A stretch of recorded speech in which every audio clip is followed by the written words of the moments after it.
Well, everyone has made adjustments to their lifestyle during the COVID-19 pandemic. And while there are plenty of resources for teens and adults to adjust and cope with the new normal, it may be harder for your little ones. So joining us right now, we have Dr. Gregory Malice, psychologist with Pine Rest, here to share how parents can help their younger children cope with the sudden changes in their lifestyle. Good morning. Can you hear us all right?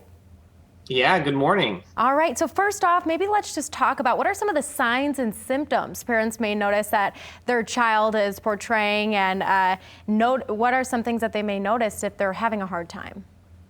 Yeah, it's a great question, mostly because young kids tend to display the signs and symptoms of stress and distress, anxiety and depression a little bit differently than older kids or adults. Younger kids tend to what we call somaticize their symptoms. So they have physical symptoms. They might have a stomach ache. They might complain of feeling really tired or lethargic. And so if you're noticing any of those symptoms that seem to be a significant change from how your child tends to be, that's a good sign that they're experiencing some kind of psychological distress right now. Okay, good to know. So how do we sit down with our kids and talk about COVID-19?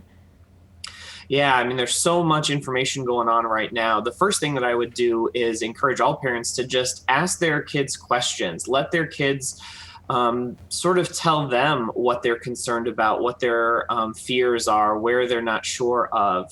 As parents, we tend to give lots of information, and for small kids, that can be very overwhelming. And it's much easier to ask questions and let them sort of guide the discussion to what information is going to be most important, most relevant for them. And in doing that, try and be honest where you can, but also developmentally appropriate. They don't need to know some of the things about the disease and rates of sickness and all of that, because they're not old enough, they're not mature enough for that information. So be honest, but be developmentally appropriate in the information that you're giving them.